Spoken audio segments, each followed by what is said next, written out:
Bienvenidos a una edición más de Perfiles de Cartago, un programa que nos traslada a aquellos tiempos de Cartago antiguo, la tierra de nuestros abuelos, tierra que hoy honramos recopilando su historia, leyendas y anécdotas, tratando de hacer reír o tal vez llorar por aquellos momentos felices o tristes que alguna vez nos hicieron llorar y que ya se fueron, con la esperanza de que esta historia contribuya a nuestras generaciones futuras, crezcan fortalecidas con el conocimiento de sus raíces, sus orígenes.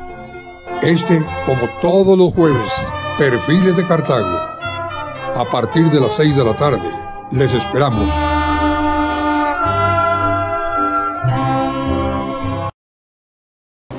Presentamos un programa más de Perfiles de Cartago.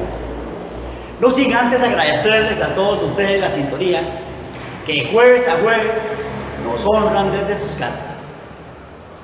Continuando con el bicentenario de nuestra independencia, de un 29 de octubre de 1821, hoy les tenemos cápsulas, les tenemos videos, comentarios en relación a nuestra independencia, que son 200 años. Además, a través de la Biblioteca Pública, la directora, la señora Carolina Campo Balizana, se va a encargar semana a semana de tener una cápsula informativa de historia, de cultura, de deportes, para que usted disfrute desde su casa. Comencemos con el siguiente video. Estamos a las puertas de celebrar lo que se ha llamado el Bicentenario de la Independencia. El Bicentenario porque cumplimos 200 años de vida independiente, que se van a celebrar el próximo año 2021. Habida cuenta de que en 1821 se declaró la independencia de Guatemala, que fue lo que hizo detonar las independencias de Centroamérica y dentro de ellos la de Costa Rica el 29 de octubre de ese año.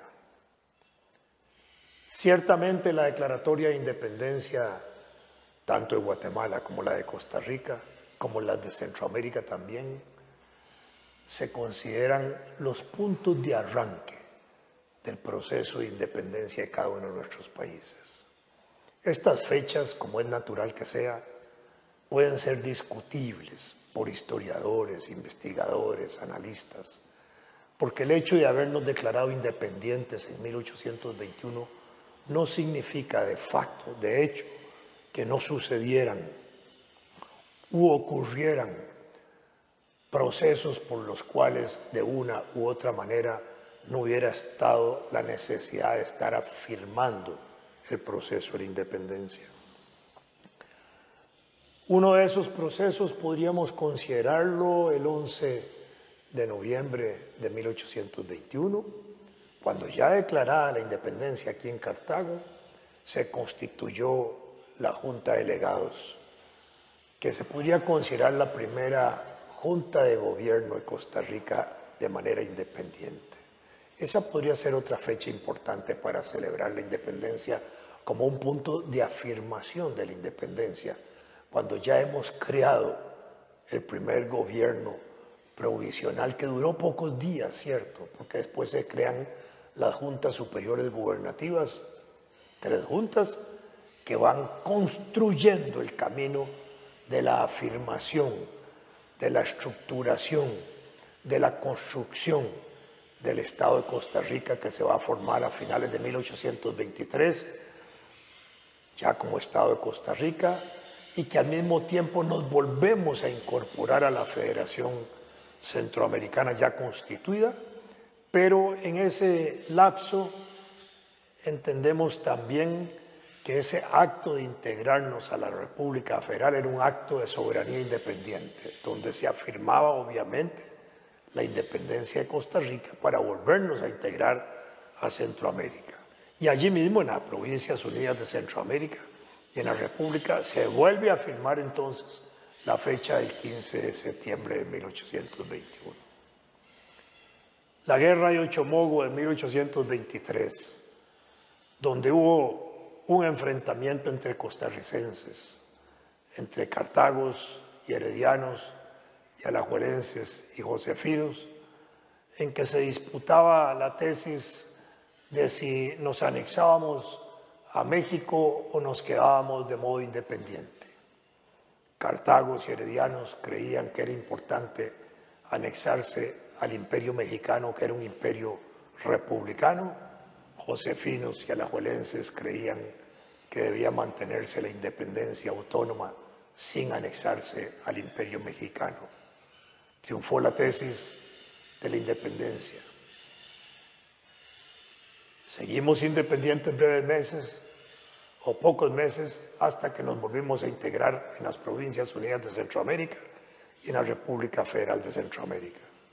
Conflictos internos en la República Federal de Centroamérica la debilitaron y desde 1838 volvimos a firmar nuestra independencia al salirnos de la República Federal con Braulio Carrillo. Volvimos a ingresar a la República Federal en 1842 con Francisco Morazán, que estuvo pocos meses gobernando Costa Rica hasta septiembre de 1842, cuando a su salida, a su muerte, a su fusilamiento aquí en Costa Rica, volvimos a separarnos de la República Federal, afirmando una vez más nuestra independencia.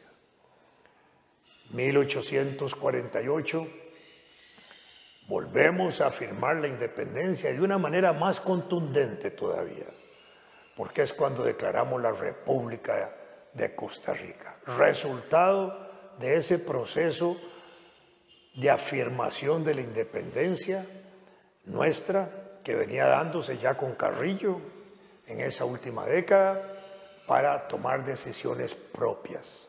Las municipalidades en el año de 1847 y 1848 jugaron un papel muy importante pidiendo la declaratoria de la República.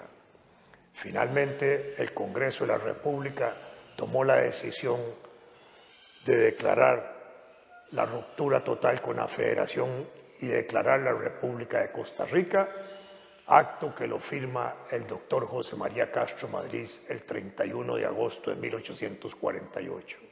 Y desde ese momento en adelante empezamos a tener un país más soberano, más libre, más autónomo, en capacidad de tomar decisiones propias en el orden de la diplomacia internacional, del reconocimiento de repúblicas y de que nos reconocieran como repúblicas. Nuestras relaciones diplomáticas empiezan como Costa Rica prácticamente a partir de 1850, donde se nos empieza a reconocer como un país soberano, libre, autónomo, independiente. Ahí hubo una nueva afirmación del proceso de la independencia. Y la grandiosa afirmación de la independencia se logra todavía en la guerra de 1856 y 57, cuando hubo que ir a defender la integridad de Centroamérica y la de Costa Rica, que había sido mancillada cuando las tropas filibusteras entraron en marzo de 1856 al territorio costarricense y fueron derrotadas extraordinaria y genialmente en la batalla de Santa Rosa, en un combate de 13 minutos por nuestra tropa, haciendo huir a los filibusteros del territorio nacional. Y después en Sardinal el 10 de abril de 1856 y de allí al 11 de abril de 1856 en Rivas, con lo cual ya habíamos garantizado de hecho la limpieza de filibusteros en el territorio nacional y una lucha que encarnizada se produce el 11 de abril, que nos obliga, a pesar del triunfo, a retirarnos por la peste del cólera que se desata unos días después. Pero volvimos al frente de combate en el segundo semestre de 1856 hasta el 1 de mayo de 1857, cuando William Walker fue derrotado nuevamente y rendido y obligado a salir de Centroamérica. Allí se afirmó una vez más la independencia, la libertad y la soberanía. Y afirmamos la condición de pueblos libres porque William Walker ya había declarado la esclavitud en Nicaragua. y estaba dispuesto a declarar la esclavitud en todo Centroamérica, a someternos como pueblos esclavos y a someter nuestras regiones a la anexión de los estados sureños de los Estados Unidos. De manera que el proceso de independencia iniciado en 1821 es un camino, es una ruta que hay que estarla alimentando constantemente, defendiendo la soberanía, la libertad, la autonomía nacional, la propia capacidad de tomar decisiones nosotros como pueblo y la capacidad que tenemos de elegir libremente a nuestros gobernantes. Eso es lo que llamamos el camino a la independencia. Qué maravilloso es estar en una biblioteca. Al ver tanto libro interesante, al ver tantas cosas bellas que nos han dejado la historia, los invito muy cordialmente para que visiten la biblioteca de Cartago. Y a raíz de esto, les tenemos a nuestro compañero y amigo Rogelio Coto Alfaro, que nos tiene una cápsula historia a raíz del bicentenario de nuestra independencia.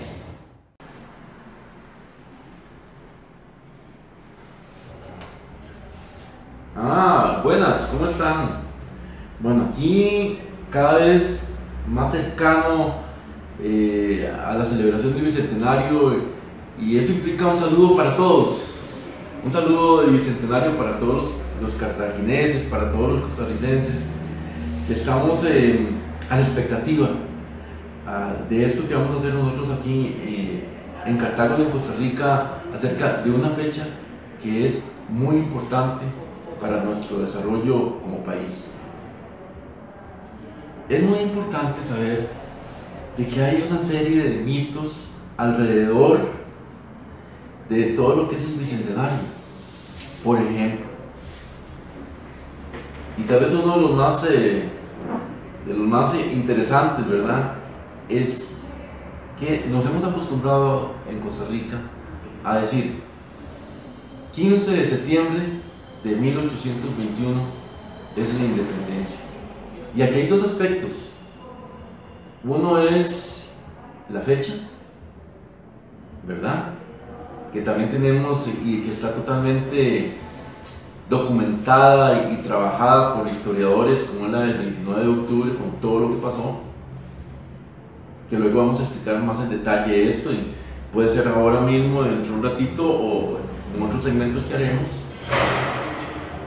y que todo fue por generación espontánea. O sea, que en 1821 hicieron así y se hizo la independencia de Costa Rica. Ese es otro mito. De que nosotros los costarricenses estamos perdidos ahí en las montañas del Valle Central, ¿verdad? De que estábamos alejados de los centros de poder de Guatemala, de que éramos los últimos de la parte de Centroamérica, que aquí venían casi los que venían huyendo, ¿verdad?, que éramos pocos. Esos son mitos y todavía nos dicen que muchas veces nos dicen que la independencia fue regalada.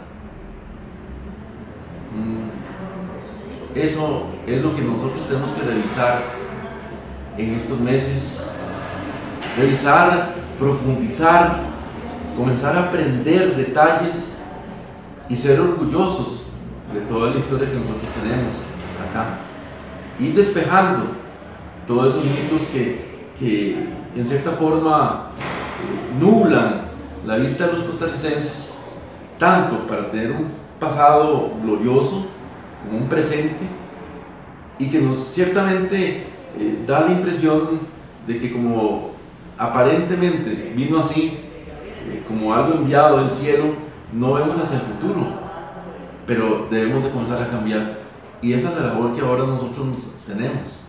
Vamos a hablar un poquito de lo que son estos mitos aquí con respecto al bicentenario. Interesante esto de los mitos, porque conforman parte de la identidad del costarricense, pero tenemos que como buenos ticos, comenzar a desentrañar cada uno de sus detalles. ¿Qué había antes de 1821? Bueno, tuvimos 300 años de colonia, ¿verdad? Tuvimos 300 años de colonia. O sea, de 1502 a 1821, más de 300 años de colonia.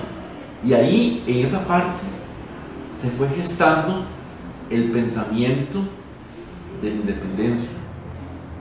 O sea, imagínense lo interesante que es. Nosotros en una primera etapa dependíamos de Nicaragua, como una parte de la provincia, ¿verdad? Y eso también se dependía de allá de Guatemala. Entonces, ese es el contexto. Estaba la Capitanía General de Guatemala. Entonces, es interesante ver cómo eran las divisiones de las diferentes partes geográficas del país. En ese sentido, casi todo lo que teníamos nosotros los costarricenses en ese momento era exportado, era sacado. El primer momento de lo que era una colonia, la parte de la colonia, todos los bienes que se producían acá, de una u otra forma, ¿verdad?, eran mandados hacia afuera. Y eso pasó en toda América. Aquí había escasa mano de obra. Y algunos mano de obra, pero en el sentido, digamos, de las encomiendas, por ejemplo. Las encomiendas eran grupos de indígenas que se le encargaban a españoles importantes para enseñarlos la religión, la lengua, etc. Y que ellos llegaban y a cambio de eso, supuestamente, ¿verdad?, servían al español al que habían sido encomendados. Pero también hay estudios donde también hubo salida hacia otras provincias coloniales de personas, de indígenas que estaban aquí en Costa Rica en ese momento. Y la situación de Costa Rica básicamente era de índole agraria de subsistencia, ¿verdad?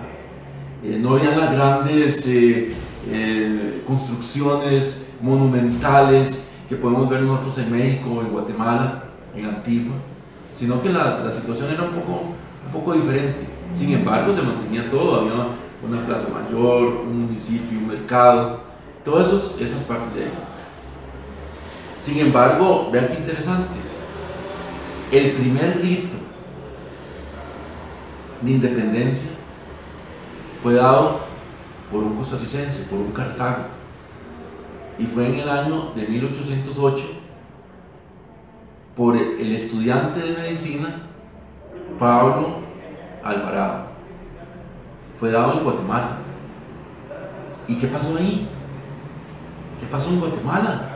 Pues entonces el gobernador de allá, ¿verdad?, el capitán general, lo metió durante un año en prisión para que las ideas de este Cartago no se esparcieran por toda Guatemala. Entonces, y es interesante de que este primer costarricense, este Cartago, indicara lo que fue el primer grito de independencia para toda América, dado por un costarricense allá. Eso fue en 1808. Después, un poquito después de esto, vamos a ver, voy a revisar la fecha, ¿verdad? 1800, para ver si puedo verificar. Vino el establecimiento de las Cortes de Cádiz. Déjenme verificar la fecha. 1812. Vamos a ver. Ajá. Sí, 1812 se verificaron las Cortes de Cádiz, porque ya en toda América había un cierto aire, yo diría que de parte de los españoles un cierto tufo, ¿verdad?, de que había algo que se estaba moviendo en toda América. Y se crearon las Cortes de Cádiz, en las cuales un Cartago, por supuesto tenía que ser un Cartago de acá de Paraíso, ¿verdad?, orgullo de toda Costa Rica, orgullo de América, hasta fue presidente, fue presidente de las Cortes de Cádiz, si es así como se llamaba en ese momento, propugnaron por los derechos, más derechos, libertad de prensa, derechos para los miembros de toda América Latina. Hubieron hasta legislación para los indígenas. Eso pasó en 1812. Consecuencia de eso, se creó después aquí en Costa Rica la Universidad de Santo Tomás en 1814, que bien se enseñaban cosas un poco diferentes, ¿verdad? Pero siempre, vamos a decir, supongo que el pretil de la Universidad de Santo Tomás fue un hervidero de todas las ideas estas de la independencia, ¿verdad? Esas conversaciones entre los estudiantes y la gente fue generando, hasta que un momento después se eliminó de parte de España todo el progreso que había habido generado por las Cortes de Cádiz. ¿Y qué fue lo que pasó ahí? Se volvió a la legislación anterior, a la parte colonial, ¿verdad? O sea, todo lo que había habido antes se volvió a poner otra vez de nuevo. La forma de la autoridad, la forma de la división de las diferentes unidades geográficas. Así fue como pasó en ese momento. Y ahí ya estaba el caldo apropiado, ¿verdad? El caldo apropiado para que se comenzara a generar en diferentes pueblos de América y de Centroamérica en particular lo que iba a ser la independencia. Bueno, miren, vamos a dejarlo en este momento así, para que en otro segmento que tengamos vamos a entrar más en detalle a los días anteriores, a la diferenciación que hay entre el 15 de septiembre y el 29 de octubre, para que podamos ver en detalle cuáles son y por qué nosotros en Cartago estamos celebrando el 29 de octubre. Sin embargo, también quisiera yo pintar un par de cosas antes de finalizar por hoy esta pequeña cápsula, ¿verdad? Han habido a través de muchos años ya intentos públicos del gobierno y de entidades e historiadores por poner la fecha del 29 de octubre. Por ejemplo, en 1975, Daniel Uber Quiroz y Carmen Naranjo Coto, en el decreto 5303E, en la Gaceta del 2001, el 23 de octubre de 1975, se habla de que la fecha del 29 de octubre es la independencia de Costa Rica. Imagínense ya en 75, ¿verdad? Si nosotros seguimos acá, en el 2007, hace poquito, relativamente, Laura Chinchilla, politóloga y vicepresidente de Costa Rica en esa fecha, en un discurso aquí en la Plaza de la Independencia, habló que también era el 29 de octubre. Tenemos el trabajo extensísimo de Franco Fernández, que está en un folleto desde el que hemos tomado mucha información, ¿verdad? Uno de los folletos que son muy importantes para poder entender lo que es el 29 de octubre. Tenemos el trabajo de don Arnaldo Moya, historiador, Arnaldo Moya Gutiérrez, historiador de aquí de Cartago, que ha dado conferencias en varias partes del país acerca de esta fecha. Y tenemos este libro que también recomendamos a todos los cartagineses, que se llama 29 de octubre de 1821 del historiador Miguel Rojas. Esas son fuentes totalmente documentadas, con fechas, con datos de dónde sale la información, que es la que nosotros estamos virtiéndoles a ustedes. Bueno, ha llegado el momento de despedirme. Muchas gracias y sigamos adelante. Celebremos el bicentenario, porque el bicentenario es de Cartago y también es de Costa Rica. Es de cada costarricense en lo hondo de su corazón.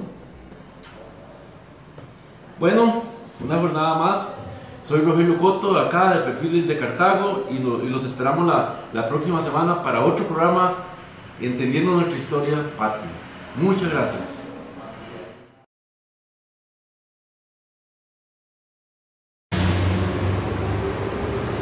Hola, muy buenas noches. Les saluda Carolina desde la Biblioteca Pública de Cartago.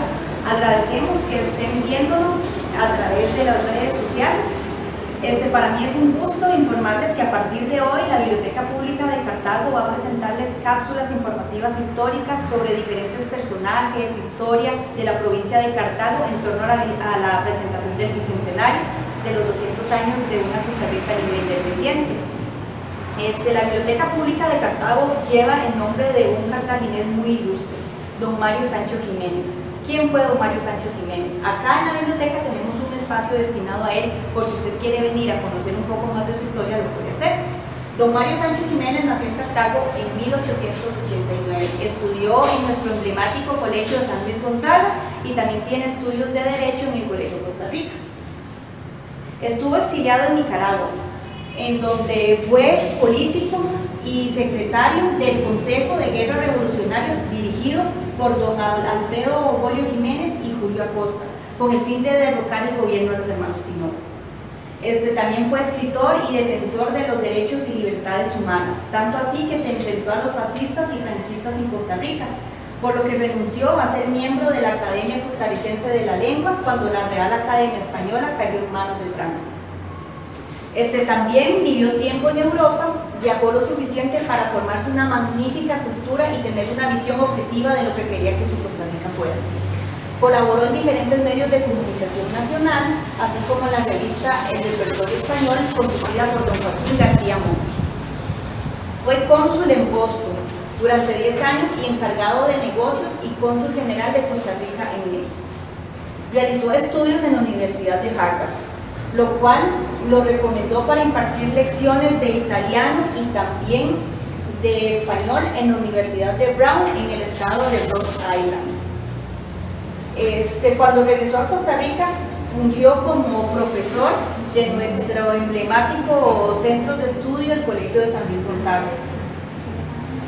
Don Mario escribió varias publicaciones, entre ellas y una de las más importantes fue la titulada Memorias, en donde él relata las vivencias de un Cartago pasado, en donde él relata las historias vividas de él cuando era niño y muchas otras anécdotas que ustedes pueden encontrar en este libro. Si ustedes quisieran leer este libro, pueden acudir a nosotros y con gusto se los prestaremos y les daremos toda la información que necesiten.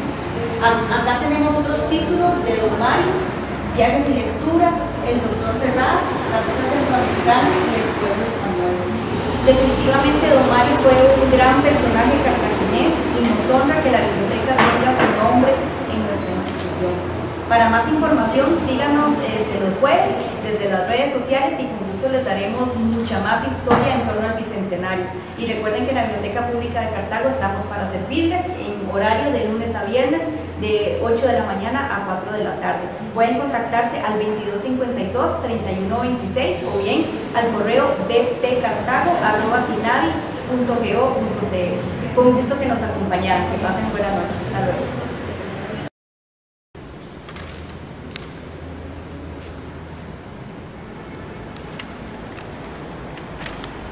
Aquí nos encontramos desde la biblioteca trabajando en la recopilación de insumos históricos para todas las actividades que vamos a realizar por medio de la Comisión Logística de la Asociación Cívica 29 de Octubre. Les recuerdo, muy importante, que ya tenemos un local disponible por si ustedes tienen alguna sugerencia, tienen material o insumos históricos que representen a la provincia de Cartago y que nos quieran colaborar. Estamos ubicados en el Bazar San Luis Gonzaga, en el local número 26, que gracias a la Junta Administrativa del colegio tenemos este local a su disposición. Recuerden que el programa Perfiles de Cartago durante este año 2021, en el que celebramos el Bicentenario de Costa Rica, quiere dar a conocer a la comunidad cartaginesa y al país en general los acontecimientos, lugares, personajes e historia que han forjado a lo largo de 200 años de vida independiente desde lo más íntimo del ser costarricense y del ser Cartago. Qué linda es la historia de Cartago y de Costa Rica. Veamos el siguiente programa.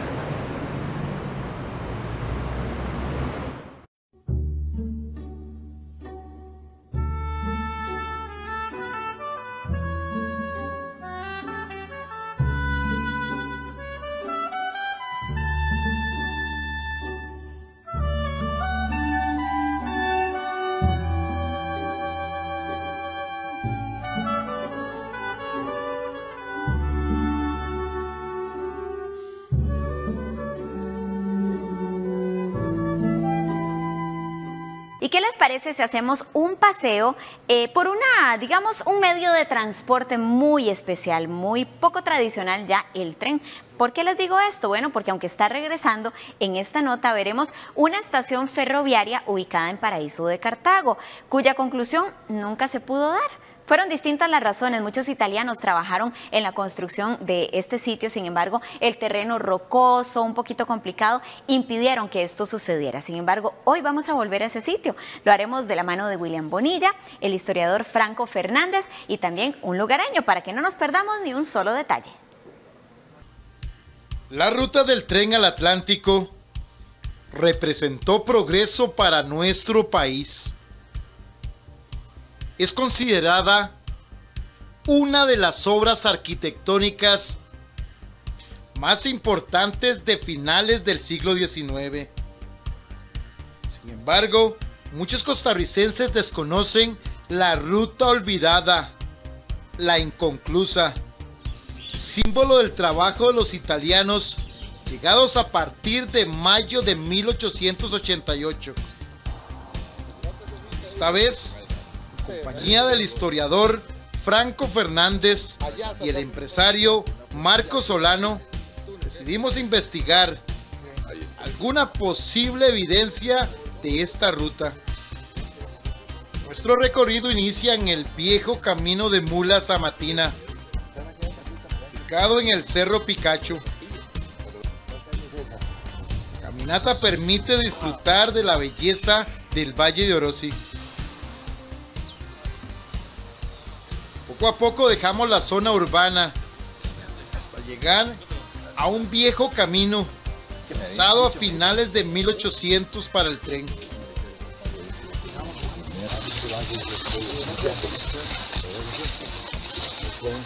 Bueno, en realidad, desde el punto de vista de ingeniería, no sé la explicación. Lo cierto es que después de la gran huelga de los italianos que estaban en el Jazz, en Sidra y en Santiago, esta ruta se desechó y se hizo pues la ruta que siempre estuvo para el ferrocarril. Ellos comenzaron a trabajar aquí en esta ruta para el Atlántico. ¿Cuánto más o menos duraron? Fue muy breve, en realidad un poco más de un año. Desde 1887 y fue desechado al final de 1888. Al avanzar nos encontramos con la segunda evidencia. Este túnel de piedra canteada.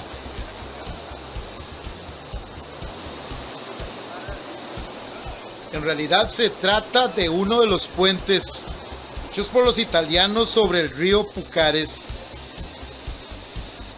Esta obra tiene 7 metros de altura, 10 metros de largo. Yo la conozco porque mi familia, aquí precisamente donde estamos grabando, pues ha tenido estas fincas. Don Luis Guzmán, de grata memoria, tío mío, y mi tía Anita Araya. Entonces nosotros chiquillos jugábamos en todo esto, por eso conocí el túnel y conocía la carretera esta. Al avanzar, nos damos cuenta que aún la vieja ruta trazada se mantiene.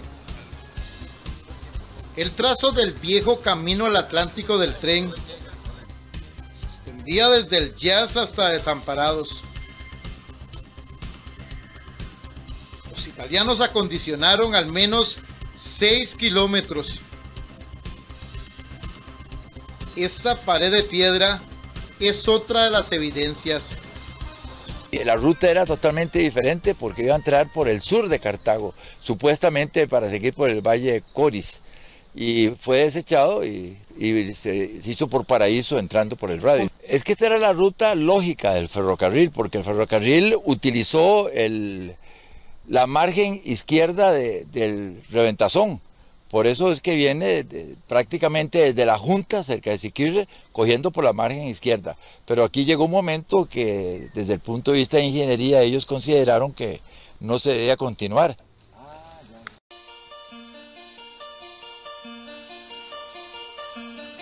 Gracias, Señor, por todo cuanto me diste en el año que termina. Gracias por los días de sol y los nublados tristes, por las tardes tranquilas y las noches oscuras, Gracias por la salud y por la enfermedad, por las penas y las alegrías. Gracias por todo lo que me prestaste y luego me pediste. Gracias, Señor, por la sonrisa amable y por la mano amiga, por el amor y por todo lo hermoso, por todo lo dulce, por las flores y las estrellas, por la existencia de los niños y de las almas buenas. Gracias por la soledad, por el trabajo, por las inquietudes, por las dificultades y las lágrimas, por todo lo que me acercó a ti. Gracias por haberme conservado la vida y por haberme dado techo, abrigo y sustento. Gracias, Señor. Gracias, Señor.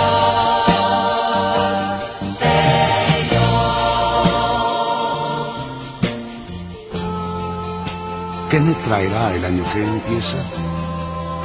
Lo que tú quieras, Señor. Pero te pido fe para mirarte en todo, esperanza para no desfallecer y caridad para amarte cada día más y para hacerte amar de los que me rodean. Dame paciencia y humildad, desprendimiento y generosidad. Dame, Señor, lo que tú sabes que me conviene y yo no sé pedir. Que tenga el corazón alerta, el oído atento, las manos y la mente activas y que me halles siempre dispuesto a hacer tu santa voluntad. Derrama, Señor, tus gracias sobre todos los que amo y concede tu paz al mundo entero. Así sea. Gracias, Señor.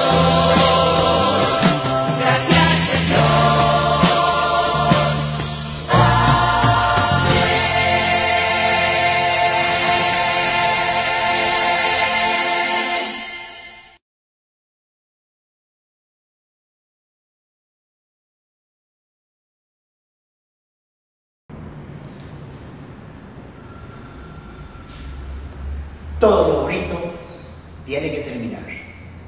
Nos vemos el próximo jueves en un programa más de Perfiles de Cartago. Muchas gracias. Nos esperamos. Gracias. Hasta luego.